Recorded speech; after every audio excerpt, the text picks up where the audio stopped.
சிவாஜியிலேருந்து மிக முக்கியமான நடிகர்கள் பாகவதர் இவங்கெல்லாம் எதுலேருந்து வந்தாங்க? கூத்து பாரம்பரியத்துலேருந்து வந்தவங்க தான்.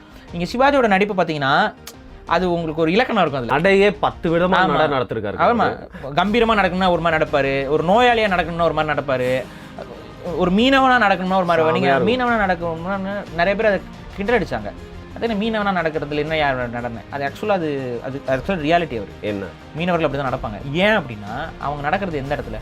மண்ணு, கடல். இப்போ நீங்கள் மெரினா பீச்சில் நார்மலாக நடங்க, உங்களால் நடக்க முடியாது, கால் வலி வந்துடும். ஆனால் கொஞ்சம் லைட்டாக இப்படின்னு காலை மகத்து நடத்துனீங்கன்னா நீங்கள் உள்ள புதையாம நடந்து போவீங்க. பார்த்தீங்களா?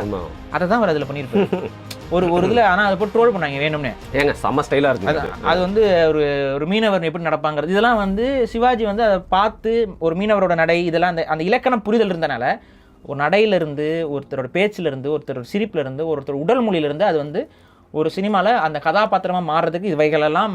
ஒரு ராஜா கதாபாத்திரம்னா ஒரு ராஜா எப்படி இருப்பான், அந்த உளவியலுக்கு ஒரு ஒரு நடை உடை பாவனை இருக்கும்ல, அந்த நடை உடை பாவனை ஒரு இலக்கணம். இதெல்லாம் அந்த கூத்துல இருக்கும். ஸோ இதெல்லாம் அவருக்கு ஆல்ரெடி நடித்து பல மேடைகள் பார்த்தவர். அப்போ அவருக்கு அது இயல்பாகவே வரும். அவர் ரகரகமாக வருது. அதில் அவர் இன்னும் கொஞ்சம் இம்ப்ரவைஸ் பண்ணிலாம் நிறைய பண்ணியிருப்பார். அதே போல் சிரிக்கிறதா இருக்கட்டும், சில டைம்ஸ் ஓவர் ஆக்டிங்காக ஃபீல் ஆகும். அப்படின்னா ஒரு கூத்துல வந்து நீங்கள் இப்போ விஷயத்தை பாருங்கள், எங்கேயோ நடிச்சிட்டு இருப்பார், இங்கேருந்து பார்க்கணும்.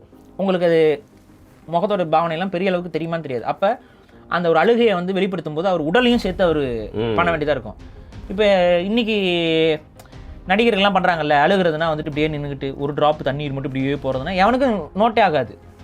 இப்படி கூட ஒரு செய்கை இருக்குங்க, ஒரு வருத்தத்துக்கு ஒரு செய்கை. இந்த செய்கையே வந்து கூத்துலேருந்து வந்தது தான். அப்படியா? ஆமாம், துக்கம் அப்படின்னு சொல்லிட்டு துக்கம் அப்படிம்பாங்க. அந்த இது எங்கே இருந்து வந்துச்சு? கூத்து கலைகளில் இது